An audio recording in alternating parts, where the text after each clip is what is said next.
도둑대 우걸우걸 이 기업 파탄 났다. 제가 사실 단어 선택을 굉장히 강하게 썼습니다. 진짜 도둑대가 우걸우걸 거리기 때문이에요. 그래서 이 기업이라는 곳들 진짜 파탄이 났습니다. 여러분 이거 한번 보실래요? 제목이 동문 일자리 챙겨주기예요.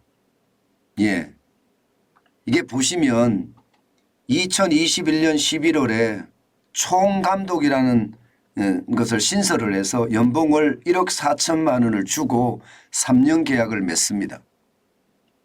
그리고 2022년 10월 작년 10월입니다. 외부 단장이라는 그런 직책을 만들고요.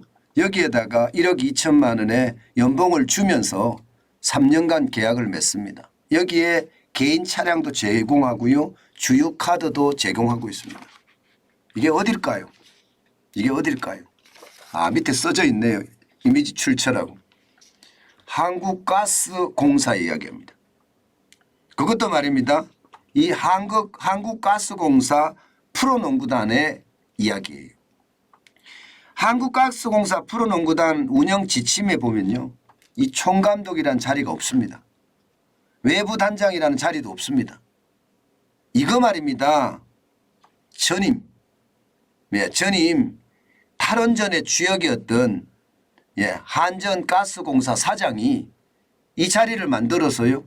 자기 동문들에게 하나는 총감독이라는 자리를 만들어 신설해 주고요. 또 하나는 외부 단장이라는 것을 만들어서 신설을 해 줬습니다. 그래서 연봉을 어마어마하게 준 거예요. 1억 4천만 원을 주고요. 또 외부단 1억 2천만 원, 개인 차량의 주유카드까지 여기다가 3년 계약까지 해줬습니다. 이거 여러분들 어떻게 생각하세요? 제가 도둑대라고 표현한 게 너무 과하게 표현했나요? 저는 그런 것 같지 않습니다. 진짜 도둑대 같아요. 도둑대. 이뿐만이 아니에요. 이뿐만이. 제가 하나 더 보여드릴게요. 진짜 도둑대라는 말이 진짜 제가 틀리지 않는다 이야기입니다. 여러분 이거 한번 보세요. 2022년입니다. 가스공사 임원 연봉 인상을 보세요. 임원 평균 인상은요 30% 인상이 30% 인상했습니다. 사장은 셀프로 43% 인상했어요. 그래서 본인은 연봉을 2억을 가져갔어요. 이야 참 기가 막히죠. 진짜 기가 막히죠. 그런데 이 가스공사 경영상태 한번 보실래요 여러분? 경영상태를 보시면 아마 여러분들은 뭐 저런 X가 있나 그렇게 이야기하실 거예요. 왜냐하면 말입니다. 이거 한번 보세요. 2022년 현재입니다. 부채가 52조입니다. 무려 말입니다. 499.6%예요. 부채 비율이. 엄청나죠? 그죠? 2020년에 28조 2천억 원이었던 한국가스공사의 부채가 2021년에는 34조 6천억으로 늘어났고요. 급기야 52조까지 늘어났습니다.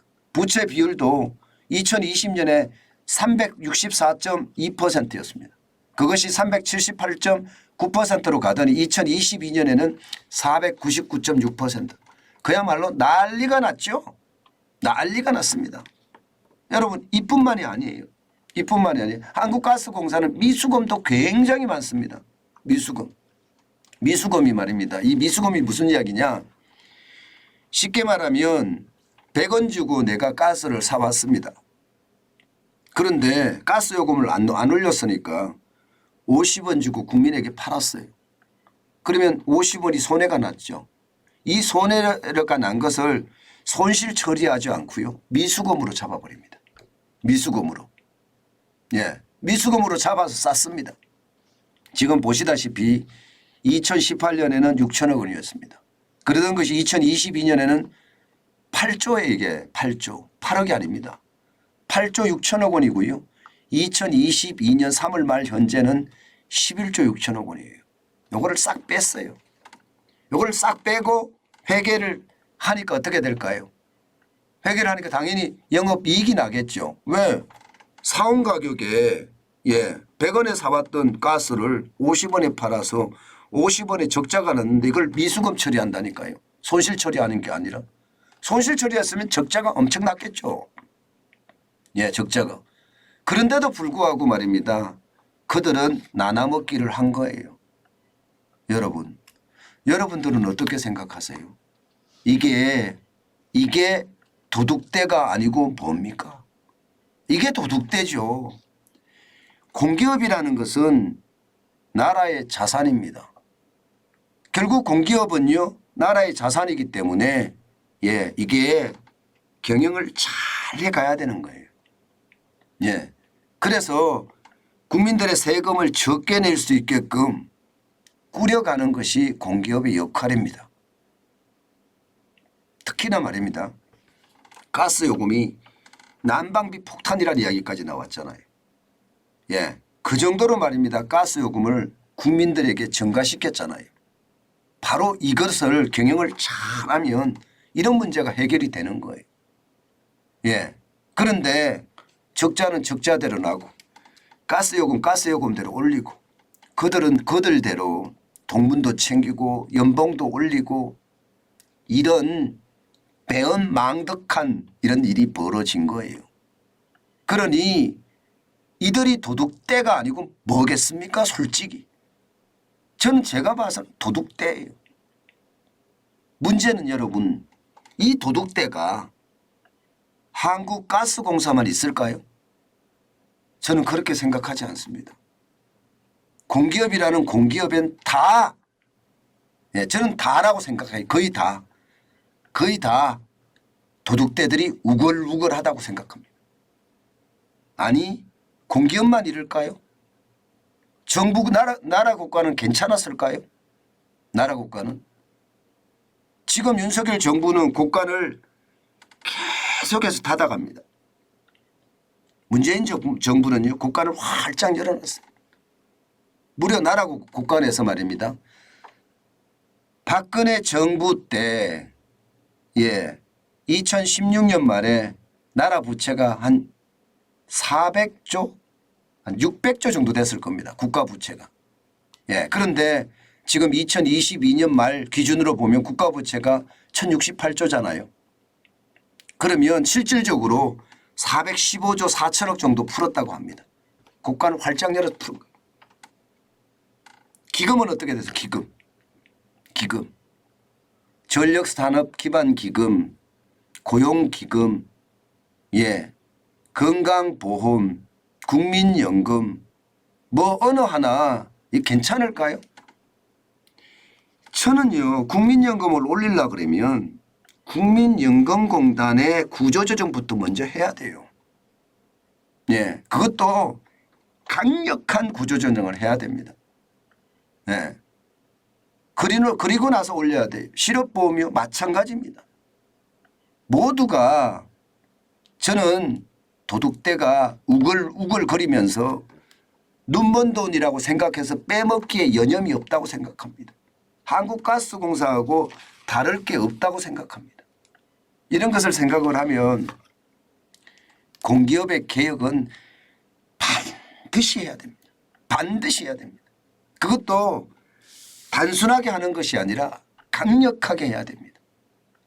개혁 여러분도 알다시피 이게 개자가 다시 고칠 개자입니다. 혁은 가죽혁자입니다. 가죽이라는 게 이게 살가죽 가죽이잖아요. 고칠 게 개혁이라는 건 가죽을 벗겨내는 일이란 뜻이에요. 해야죠. 강력하게 해야죠. 그래서 국민들이 잘한다 박수 칠 수 있을 때까지 개혁해야 됩니다. 그렇지 않고는요 모든 부담이 여러분과 제가 집니다. 국민들이 진다는 거예요.